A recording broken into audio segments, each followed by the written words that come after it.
ആദ്യ ഷോ കഴിഞ്ഞപ്പോൾ തന്നെ പോസിറ്റീവ് റിപ്പോർട്ട് നേടിയ ദിലീപ് ചിത്രമായ പവി കെയർടേക്കറിൻ്റെ ഫസ്റ്റ് ഡേ കളക്ഷനും വേൾഡ് വൈഡ്, അതോടൊപ്പം തന്നെ സെക്കൻഡ് ഡേയിൽ ഈ ഒരു ചിത്രത്തിൻ്റെ ബോക്സ് ഓഫീസിൽ എന്ത് സംഭവിക്കുന്നു എന്നൊക്കെയാണ് നമ്മൾ ഈ ഒരു വീഡിയോയിലൂടെ നോക്കാൻ വേണ്ടി പോകുന്നത്. അതിലേക്ക് വരാൻ അതിൻ്റെ മുന്നേ മൂവി പ്ലസ് മീഡിയ എന്ന് പറയുന്ന നമ്മുടെ ചാനൽ ആദ്യമായിട്ട് കാണുന്നവരാണെങ്കിൽ സബ്സ്ക്രൈബ് ചെയ്യുക. വിനീത് കുമാർ സംവിധാനം ചെയ്ത് തിയേറ്ററിലെത്തിയ ദിലീപ് ചിത്രമായ പവി കെയർടേക്കറിൻ്റെ ആദ്യ ദിവസത്തെ കേരള കളക്ഷൻ എന്ന് പറയുന്നത് ഏകദേശം ജസ്റ്റ് 1 കോടിക്കടുത്താണ്.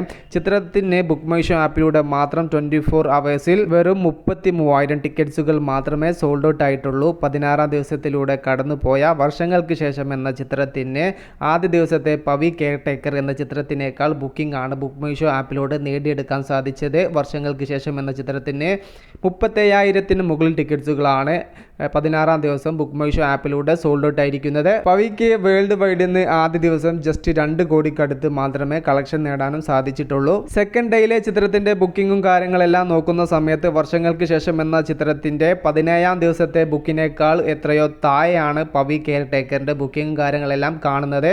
ജസ്റ്റ് പോസിറ്റീവ് റിപ്പോർട്ട് നേടിയ ചിത്രത്തിന് ബോക്സ് ഓഫീസിൽ വലിയ രീതിയിലുള്ള കൊളുത്താൻ ഇതുവരെയും സാധിച്ചിട്ടില്ല എന്ന് വേണം ഈ ഒരു ബുക്കിങ്ങും കാര്യങ്ങളിൽ നിന്നും നമുക്ക് മനസ്സിലാക്കാൻ സാധിക്കുന്നത്. ഈവനിങ് ആൻഡ് നൈറ്റ് ഷോകളുടെ റിപ്പോർട്ടും കൂടെ പുറത്തേക്ക് വരുന്ന സമയത്ത് പ്രേക്ഷകരുടെ അഭിപ്രായം മാറി മറിയുന്നുണ്ടോ എന്നുള്ളതും നമ്മുടെ ശ്രദ്ധയിൽപ്പെട്ടിട്ടുണ്ട്. എന്തായാലും ഒരു തവണ അല്ലെങ്കിൽ കണ്ടിരിക്കാൻ പറ്റുന്ന സിനിമ തന്നെയാണ് പവി കെയർടേക്കർ എന്നാണ് ഫസ്റ്റ് ഷോ കഴിഞ്ഞപ്പോൾ തന്നെ പ്രേക്ഷകരിൽ നിന്നും ലഭ്യമായത്. എന്തായാലും വരും ദിവസങ്ങളിൽ കുടുംബ പ്രേക്ഷകർ ഏറ്റെടുത്ത് വലിയ വിജയമായി തീരാൻ പവി കെയർടേക്കർ എന്ന ചിത്രത്തിന് സാധിക്കട്ടെ.